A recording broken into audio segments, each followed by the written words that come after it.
Well, it's daybreak now. Let's take a look at what's making the headlines on the papers from around the world. This day has on its front page details from Southeast Nigeria, specifically Anambra poll. And there's a statement coming from the electoral body chair in the country. He's sounding the alarm. He says security never been this urgent. Worries over safety of staff, voters, security personnel, alleged situation in state and environs has deteriorated badly. Declares electoral facilities materials may be targets of attacks. Once 26,000 more staff deployed, 6,000 locations protected. Meanwhile, the NSA blames security breaches, that's the National Security Advisor, blames security breaches on separatist agitators, as the Inspector General of Police in the country orders immediate replacement of the police commissioner in the state. The lead picture for this day this morning is that of President Muhammadu Buhari of Nigeria and Sudanese counterpart Salva Kiir. They met in Addis Ababa before President Muhammadu Buhari departed Ethiopia to Nigeria. Above the nameplate this morning, revolutionary new treatment signals hope for sickle cell sufferers. England approves first drug in 20 years. More details of this, you can pick a copy of This Day this morning. And a quick look at the Sun newspaper. Southeast governors, leaders roar, vow to end killings, sit at home. But the boldest headline there is PDP chair. Leaders zero in on Mark. Babangida Aliyu Makarfi in strong contention. Immigration seeks courts now to file fresh evidence against ex-Rivers Governor Odili. And another one here on the Daily Sun's front page. Federal government begins implementation of new retirement age for teachers. Now moving on to the Punch newspaper this morning, a full front page. But the boldest headline here says, Teachers' new salary scale. States and the Nigerian Union of Teachers on collision course as government cites crash crunch.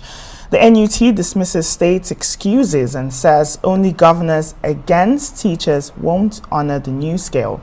Ogun State, Ekiti State-based implementation on availability of funds. More on this on page 2 of the Punch newspaper. Just below that, 3 pictures. 11-member kidnap gang operating from Kanu Motor Parks smashed. More on this on page 24. And just beside the nameplate of the Punch this morning is I don't know if I should call it a funny story. The Senate confirms President Buhari's EFCC board nominee, who stated that he started school before he was given birth to. That's on page 8 on the Punch newspaper. One name is claiming to be a genius. Let's move to the Nation newspaper this morning.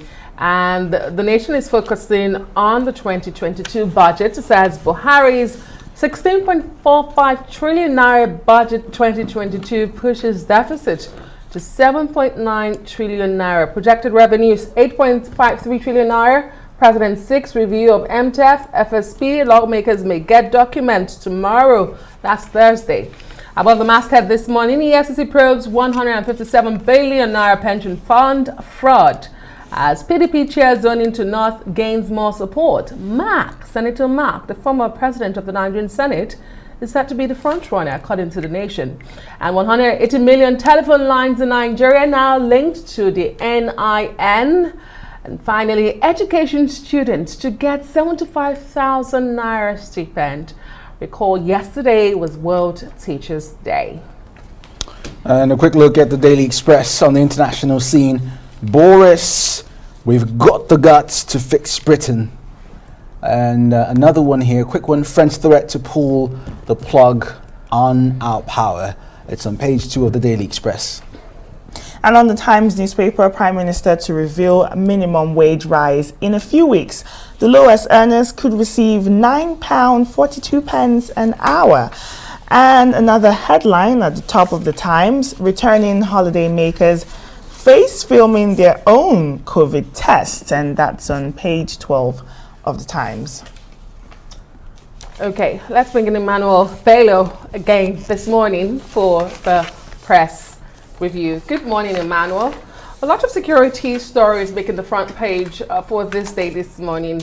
But it's pressure mounting on U.S. to designate IPOB as a terrorist organization, or the INEC chairman sounding the alarm over the forthcoming gubernatorial election in Anambra State, southeast Nigeria.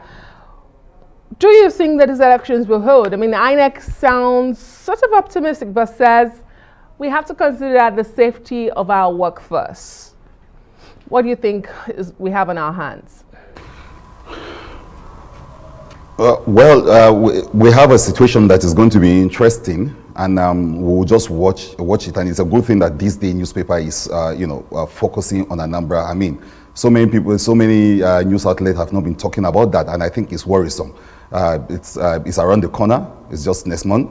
And from the rhetoric of the IPOB and all the other groups here, they don't want the election to hold. So it's a good story that we're focusing on Anambra. Although it's a state story, it's a story that probably will appeal to a state, but it has all sorts of implications, especially when you have that story still in this day, where groups are saying that, look, IPOB should be declared a terrorist organization. So Anambra is not just, the Anambra poll is not just going to be interesting to the Anambra voters or to the Anambra watcher or to Anambra people. It's something that the entire country will be looking at. Are the fears of Yakubu going to be realized? Is this something that is going to be, yesterday governors sat together, the Southeast governors sat together to look at various issues. I'm sure they had these two on their table while they were looking at how they are going to combat not only the crisis of what's looking like terrorism now in the Southeast, but the problem of sit at home. They vowed that they are going to end it, and they were thinking of the businesses of the Southeast not to suffer. Enugu, for instance, is going to experience flights from the Ethiopian airline and all of that. And those are the kind of push that they are making. And now Yakubu is joining them, making those demands that if we can have peaceful polls in Anambra, it will signal some form of closures or some form of solutions to the problem. Because on one hand, the separatist group have said, we're not going to have these elections, you can't have them. The elections themselves seem to be a bold symbol of the power of the federal government, so to speak. And the separatist group, IPOB, do not want those elections to take place. If the elections eventually take place, it will look like a victory on one side in the divide, in the crisis that we're having on the divide. And so that's why, although it's an Anambra state story, it looks like a local story, it has a wider implication for the general security issues that we're dealing with. Look at the Daily Sun newspaper. It says PDP chair leaders zero in on Mark Babangida Aliyu Makarfi in strong contention. Who's got a leg up for that position, Emmanuel?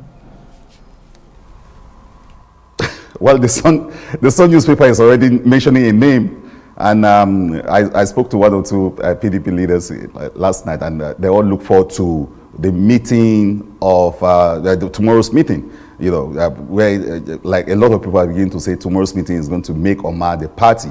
But you see the Sun newspaper there, zero. I think the name Mark was mentioned elsewhere again, former Senate President, a military general, someone that has been the forefront of politics. I think PDP is going for a strong president. I think they've actually generally now agreed that the chairmanship of the party will come from the north, even though voices within the party are still saying throw this open, especially the issue of presidency. In fact, someone yesterday saying that the issue of presidency has not been discussed yet. They've not spoken about the zoning of the presidency. Remember that our paper this day actually mentioned even names of people that are already angry. But it's just natural to say if the north is going to have the chairmanship, then the south is going to have the presidency. Of course, that is also generating a lot of crisis. There's actually a centrist movement in the party now that is saying, look, throw this open. The presidential material could come from anywhere. We need someone that will be able to, save the country. We're not interested in zoning. There are people who are beginning to say things like that they are against zoning, but that the issue of the chairmanship is gaining weight. A lot of people think, and you can see the Sun newspaper talking about other front runners apart from Mark. It's going to be an interesting race. And we'll keep an eye out for the outcome of that meeting. Moving on to the Punch newspaper, it was Teachers' Day yesterday. And the teachers' new salary scale, however, is causing a lot of differences. The states are saying they don't have enough funds. It's seeming to me like teachers are not being prioritized, Emmanuel. Yeah, probably by the states, but the way the federal government, especially the government of President Muhammad Buhari is talking about teachers, you will think that the teaching, in fact, if you look at the mouth-watering offer that the president is making, if Kenneth, for instance, is thinking of a career change, maybe he might want to think of becoming a teacher. Of course, because teaching has not been given the pride of place that it should be given. But with what the president is saying, the kind of monies that they're talking about, teaching is being made very interesting. But then the state are pushing back, saying, look, well, the federal government can talk about those kind of monies, but we don't have monies here to pay. And to your question about prioritizing, I think yesterday was a very good day for us to, even as individuals, to celebrate teachers. But of course, it's a good thing that the Punch newspaper is looking at teachers and making them a front page story, and they applied. But now looking at the states and what the states are saying, the NUT and the states are going to be in. I think there's always money to pay teachers. This is just my take as an individual. There should always be money to pay teachers. If states can cut down on the cost of governance and all of that, they can pay teachers. The federal government is already making a bold move towards that. Well said. If we have some time, in 60 seconds, if you can, Emmanuel, the nation is talking about the president presenting likely the budget 2022 tomorrow. Another promise he has kept to have a budget calendar cycle of December. That's great news. But this other story on the nation, you touched on it earlier. Killings, violence, Southeast government revive Ibubeagu. Diaspora Igbo behind sit-at-home calls. Are we beginning to see, the unmasking of those behind this crisis in Nigeria? Is that what we are seeing, or this are just, grandstanding again? No names have been mentioned. It comes days after President Muhammad Buhari also suggested that, those behind separatists, agitators, are known. In fact, he said a federal lawmaker, but didn't also mention a name. Emmanuel, what's going on? Well, names have not been mentioned, but in the case of the president, he actually spoke about a lawmaker. And now you have the governor saying that the diasporans are behind sit-at-home, which is actually funny and a paradox. You sit somewhere abroad and then you ask people who depend on daily trading, who depend on a lot of commercial activities not to go to work.